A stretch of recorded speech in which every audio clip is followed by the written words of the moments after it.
कि जो परतरता कर्ता भोक्ता अपने आप को मानता है वह जीव मिथ्या दृष्टि है। फिर यदि दातव्य है कि मिथ्यात्व आदि भाव है किसके, यदि जीव के भाव कहे जाए तो पूर्व में हम लोगों ने चर्चा करी, पूर्व में आचार्य देव ने बताया कि ये सारे भाव जो है भूतगल के हैं और अब कह रहे हैं कि ये मिथ्यात्व आदि भाव जीव के हैं। तो वास्तव में ये जीव के हैं या भूतगल के हैं, बात स्पष्ट किया जाए ऐसा यहाँ पर शंका उठी तो आचार्य ने गाथा के माध्यम से इसका समाधान किया। गाथा नंबर 87 एक बार फिर हम पाठ कर लेते हैं। मिच्छत्तम पुपादुह्यं जीवं जीवं ते वर्णाणं अविरति जोगो मोहो कोहादियागिने भावा। मिथ्या तो अविरति जोग मोहा ज्ञान और कषाय है, ये सभी जीवा जीव हैं, ये सभी विविध प्रकार हैं। और गाथा नंबर 88 में कहते हैं ओकर कम्मं मिच्छं जोगो अविरति अन्नाणं जीवं उर्गो अन्नाणं अविरति मिच्छं च जीवो दु। मिथ्यात्व आदि अजीव जो है सभी बुद्धगल कर्म है, मिथ्यात्व आदि जीव है जो वे सभी उपयोग है। क्या कहा यहाँ पर मिथ्यात्व आदि के लिए कहा क्या कि जो मिथ्यात्व कहा था वो मिथ्यात्व किस प्रकार का है, तो उसके दो भेद बताए। जीव और अजीव के भेद से दो प्रकार का मिथ्यात्व करने जाना। मिथ्यात्व के जीव और अजीव ये दो भेद कहे गए और इसी प्रकार अज्ञान के दो भेद जीव और अजीव, अविरति के दो भेद जीव और अजीव, और मोह और कोषाय आदि क्रोधादि कषाय आदि के भी सभी भेद का कहे जीव और अजीव के भेद से दो प्रकार के कहे गए। जिस प्रकार से मिथ्यात्व जीव मिथ्यात्व और अजीव मिथ्यात्व के भेद से दो प्रकार का है, उसी प्रकार से अज्ञान अविरति मोह और क्रोधादि कषाय ये सभी क्या है दो दो प्रकार के हुआ करते हैं। जीव और अजीव ये दो भेद बताए गए, जीव मिथ्यात्व और अजीव मिथ्यात्व। अजीव मिथ्यात्व को जान लेते हैं। मिथ्यात्व जो कर्म बनाए गए, मिथ्यात्व रूप जो कर्म प्रकृति है वह अजीव मिथ्यात्व है, और उस कर्म प्रकृति के फलस्वरूप उस कर्मों के यानी मिथ्यात्व कर्मों के फलस्वरूप जो आत्मा में मिथ्यात्व रूप भाव होते हैं, जो आत्मा में तत्वों के प्रति असंधान रूप भाव होते हैं, वह जीव मिथ्यात्व कहलाता है। उसी प्रकार से अज्ञान अजीव और जीव अज्ञान और अविरति जीव और अजीव अविरति और जीव और अजीव योग और जीव और अजीव मोह और क्रोध आदि कषाय ये भी जीव और अजीव के भेद से दो प्रकार से लगा लेना यहाँ पर उचित है। यानी संक्षेप में अगर बात को हम समझें तो यह सुनिश्चित हुआ कि जो मिथ्या दर्शन अज्ञान और अविरति आदि अजीव है वो तो अमूर्तिक चेतन परिणामों से भिन्न मूर्तिक पूर्वल कर्म से भिन्न चेतन परिणाम के विकार है। यानी जो पौधलिक स्कंद रूप कर्म है, जो पौधलिक स्कंद है, जो पौधलिक कर्म है, कर्म प्रकृति है, चाहे वो मिथ्यात्व रूप है, चाहे वो अज्ञान रूप है, चाहे वो योग रूप है या कषाय आदि रूप है, इन रूप जो कर्म प्रकृति है उन रूप जो उदर कर्म प्रकृति है वह तो अजीव कहलाती है। और जो इनके फलस्वरूप जो आत्मा में परिणाम हुआ करते हैं, जो इनके फलस्वरूप जो आत्मा में भाव हुआ करते हैं वह जीव है। इस प्रकार से जीव और अजीव के भेद से दो प्रकार के ये सारे भाव बताए, मिथ्यात्व और अज्ञान, योग अविरति और कषाय। अब यहाँ पर बात आती है कि ये मिथ्या दर्शन अज्ञान अविरति आदि सभी भाव उदाहरण के माध्यम से अपन समझते हैं। आचार्य बताते हैं कि मोर और दर्पण के समान जीव और अजीव के द्वारा भाए जाने से जीव भी है और अजीव भी है। ये मिथ्या दर्शन अज्ञान और अविरति आदि ये सारे भाव जिस प्रकार से एक मोर होता है वो मोर दर्पण में झलकता है, जिस प्रकार से मोर और दर्पण में समान जीव और अजीव के द्वारा भाए जाने से यानी जीव रूप भी और अजीव रूप होने से क्या कह रहे हैं कि जीव भी है और अजीव भी है। ये मिथ्या दर्शन अज्ञान अविरति आदि ये सारे भाव कैसे है मोर और दर्पण के समान जीव और अजीव के द्वारा भाए जाने से जीव और अजीव के आधार से उनकी उत्पत्ति होती है। इसीलिए कह रहे हैं जीव भी है और अजीव भी है। अब इसी बात को विस्तार से अपन जानते हैं कि जिस प्रकार वर्णरूप भाव मोर के स्वयं के स्वभाव होने से मोर के द्वारा ही भाए जाते हैं। मोर के जो सारे रंग होते हैं, नीला हुआ, पीला हुआ, हरा हुआ, ये सारे जो रंग हैं वो किसके हैं? ये मोर के आधार से होने के कारण ये मोर रूप ही माने जाते हैं, वे मोर ही हैं। किंतु दर्पण में प्रतिबिंब रूप से दिखाई देने वाले नीले, हरे, पीले आदि वर्ण भाव दर्पण की स्वच्छता के विकार भाव से, दर्पण द्वारा पाए जाने से, दर्पण में ही पाए जाने से दर्पण ही है, मोर नहीं। अगर है कि दर्पण में जो मोर झलक रहा है, वास्तविक मोर अलग है और दर्पण का मोर अलग है। वो मोर के रंग जो वास्तविक मोर में नीला, हरा, पीला आदि है, वो मोर के ही है, इसलिए वे मोर रूप ही है, वे मोर ही है। लेकिन वो जो सारे रंग वो जो दर्पण में झलक रहे हैं वे मोर के, वे दर्पण के है। दर्पण में मोर झलक रहा है लेकिन दर्पण में मोर नहीं झलक रहा। मोर तो अपने स्थान में, दर्पण में तो सिर्फ उसका प्रतिबिंब झलक रहा है। जिस प्रकार से एक उदाहरण आता है कि एक रानी हुआ करती थी, पद्मावती नाम की रानी, और उसका राजा था रत्न सिंह। पद्मावती रानी बहुत रूपवती हुआ करती थी और उसके सौंदर्य की चर्चा दूर दूर तक होती थी। अलाउद्दीन खिलजी उत्सुक हुआ उसके रूप सौंदर्य को देखने के लिए, और उसने अपनी जिज्ञासा राजा के समक्ष जाहिर की कि मैं तुम्हारी रानी को देखना चाहता हूं। रानी तक ये बात पहुंची तो ये चूंकि राजपूत हुआ करते थे और राजपूतों के यहाँ उनकी स्त्रियां पर पुरुष के सामने नहीं जाया करती, वह पुरुष किस दृष्टि से उसे देखेगा यह उसे सहन नहीं था। तो फिर यह निश्चित किया गया कि कुछ तो कुछ युक्ति लगाई जाए और एक पर्दे को बीच में डाला गया। पर्दे के इस पार रानी हुआ करेगी और पर्दे के इस पार वो राजा, वो अलाउद्दीन खिलजी हुआ करेगा और दर्पण में रानी का बिंब दिखेगा। दर्पण में रानी के बिंब को दिखाया गया और उसे क्या समझाया गया कि तुमने रानी को देख लिया।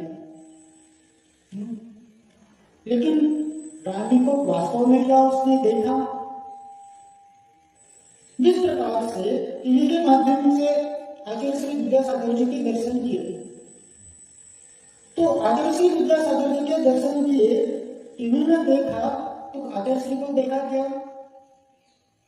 लेकिन जब आचार्य श्री के समक्ष जाते हैं तो ऐसा क्या लगता कि इनको पहले भी देख रखा,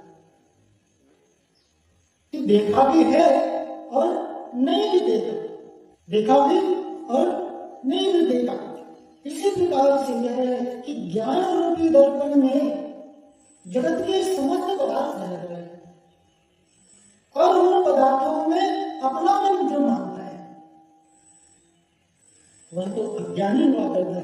लेकिन ज्ञानी अपने ज्ञान के माध्यम से अपने स्वरूप को जानता है। जो प्रतिबिंब में बिंब की कल्पना कर ले, जो दर्पण के मोर को ही मोर मान ले, उसका दुख कभी दूर नहीं हो सकता।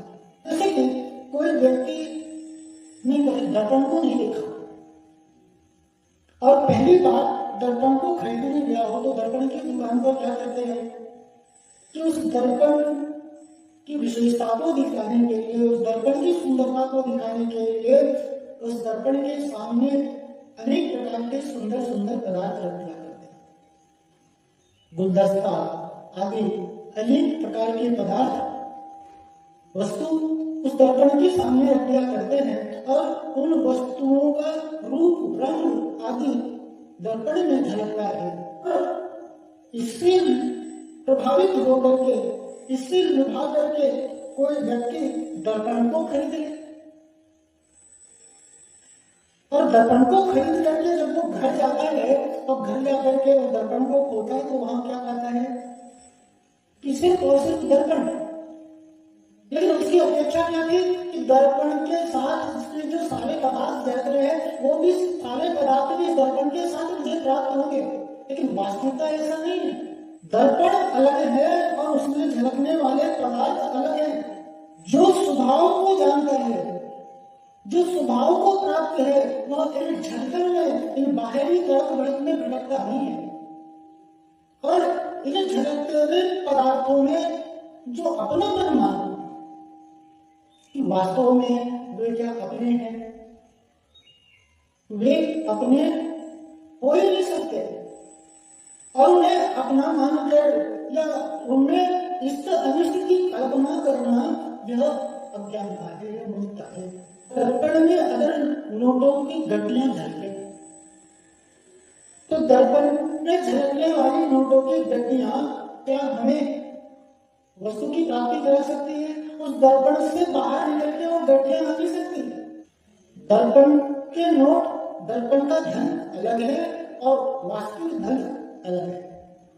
जिस प्रकार से एक कांच का महल था जिसमें दर्पण ही दर्पण लगा हुआ करते थे और शाम का समय था और जो उसका चौकीदार था वो सब दूर देख करके और उसने क्या किया, गेट को, मुख्य द्वार को बंद कर दिया। लेकिन इसी बीच में एक कुत्ता अंदर प्रवेश कर गया जो कि उस चौकीदार के द्वारा देखा नहीं गया। कुत्ता भी उस दर्पण रूप महल में बंद हो गया। और जब वो दर्पण की ओर देखता है तो उसे क्या होता है कि वो कुत्ता झलकता है और चारों तरफ कुत्ते ही कुत्ते, कुत्ते ही कुत्ते उसे दिखाई दे रहे हैं।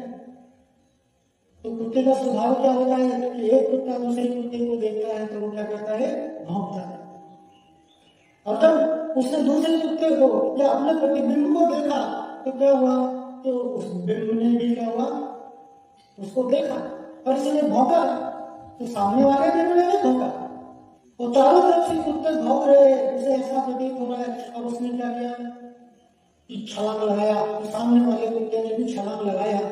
और इसी प्रकार से सुबह जब चौकीदार ने महल को खोला तो उसमें वह कुत्ता लहूलुहान मरा हुआ पाया।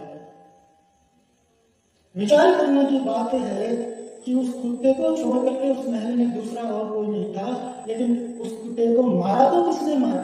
वो कुत्ता अपनी अज्ञानता, अपनी भूल के कारण मारा गया कि जब प्रतिबिंब में बिंब की कल्पना कर ले, दर्पण के मोर को ही जो वास्तविक मोर मान ले, वो तत्व को प्राप्त नहीं कर सकता, वो सत्य को नहीं प्राप्त कर सकता। ऐसा मान करके जगत के पदार्थों में इष्ट अनिष्ट की कल्पना मात्र और मात्र भ्रम है, मात्र और मात्र भूल है, मात्र और मात्र मान्यता है और कुछ नहीं। मान्यता में अगर भूत बैठ गए ना तो चारों तरफ भूत ही भूत दिखाई देते हैं और ये कल्पना का भूत है।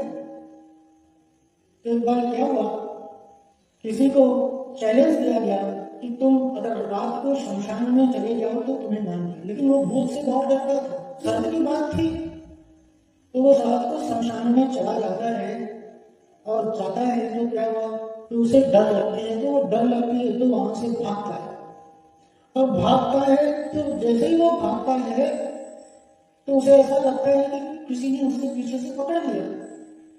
वो जोर से चिल्लाने लग जाता है, भूत भूत भूत भूत भूत। और उसके साथी आते हैं और कहते हैं कि कहाँ है भूत? बोले मुझे पीछे से पकड़ रखा है भूत ने। बोले कोई भूत नहीं पकड़ने रखा, जरा पीछे मुड़ करके देख। और पीछे मुड़ करके देखता है तो क्या, कांटे में, झाड़ी के एक पेड़ के कांटे में उसकी धोती क्या हो गई, अटक गई थी। क्योंकि धारणा में ऐसा बैठा हुआ है कि भूत, तो वो धारणा का भूत उसे घर कर गया। और हुआ क्या कि कांटे में धोती फंसी हुई थी और उसे क्या लगा कि भूत ने पकड़ लिया। इसी प्रकार से ये जो जगत के सारे पदार्थ हैं, ये जो ज्ञान में सारे पदार्थ झलक रहे हैं, ये पदार्थ मेरे भूल है, मेरी अज्ञानता है। ये इन पदार्थों में जो इष्ट निष्ठ की कल्पना है, इन पदार्थों में सुख दुख आदि जो मानना है, ये मात्र और मात्र क्या कर रहे हैं, मान्यता का खेल है, मात्र और मात्र मान्यता की भूल है। जिस प्रकार से हरा पीला रंग है, वह भाव मोर के स्वयं के स्वभाव होने से, क्योंकि वे सारे रंग मोर में ही पाए जाते हैं, इसलिए मोर के द्वारा पाए जाने के कारण वे मोर ही हैं। किंतु दर्पण में जो प्रतिबिंब रूप से दिखाई देने वाला मोर है और नीले हरे पीले आदि वर्ण रूप जो उसके भाव है, चूंकि वे दर्पण के आधार से झलक रहे हैं, दर्पण की जो स्वच्छता के विकार भाव से उत्पन्न है, दर्पण के द्वारा भाए जाने से, दर्पण में ही भाए जाने से दर्पण ही है, मोर नहीं है। ठीक इसी प्रकार से कह रहे मिथ्या दर्शन, अज्ञान, अवृत्ति आदि जो पौगलिक कर्मरूप भाव हैं, चूंकि वे पुद्गल के आधार से उत्पन्न होते हैं, इसलिए क्या है, पौगलिक। चूंकि इसका उपादान कौन है, पुद्गल है, इसलिए क्या है, वे अजीव के स्वयं के स्वभाव होने से अजीव द्वारा ही भाए जाते हैं। अतः कैसे हैं, अजीव ही है, किंतु पुद्गल कर्म के उद्यान से, उन पुद्गल कर्मों के उदय के फलस्वरूप जो आत्मा में उत्पन्न होने वाले मिथ्या दर्शन, अवृत्ति, योग, क्रोधादि कषाय रूप जो भाव है, वो चैतन्य के भाव होने से, चैतन्य के आधार से उत्पन्न होने के कारण, आत्मा में उत्पन्न होने के कारण आत्मा के द्वारा ही भाए जाते हैं, आत्मा में ही पाए जाते हैं। इसीलिए क्या कर रहे हैं, वे जीव ही हैं। यह बात सिद्ध करता है, आत्मा इन भावों का करता है, आत्मा मिथ्यात्वादी का करता नहीं है।